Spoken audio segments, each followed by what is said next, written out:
Zacharie, chapitre 4. L'ange qui parlait avec moi revint, et il me réveilla, comme un homme que l'on réveille de son sommeil. Il me dit, « Que vois-tu » Je répondis, « Je regarde, et voici, il y a un chandelier tout d'or, surmonté d'un vase et portant 7 lampes, avec 7 conduits pour les lampes qui sont au sommet du chandelier.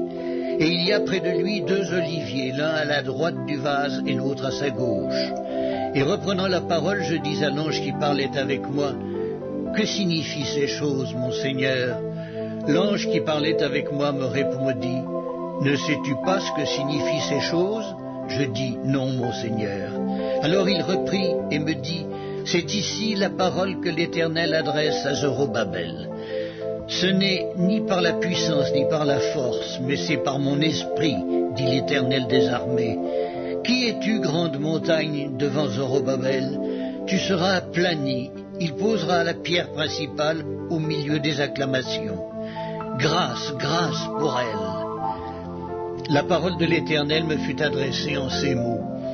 Les mains de Zorobabel ont fondé cette maison, et ses mains l'achèveront, et tu sauras que l'Éternel des armées m'a envoyé vers vous. Car ceux qui méprisaient le jour des faibles commencements se réjouiront en voyant le niveau dans la main de Zorobabel. Ces 7 sont les yeux de l'Éternel qui parcourent toute la terre.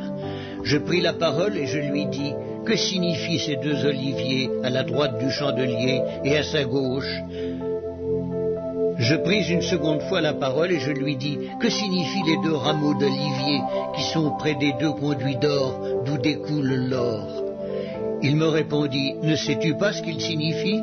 Je dis, « Non, mon Seigneur. » Et il dit, « Ce sont les 2 oints qui se tiennent devant le Seigneur de toute la terre. »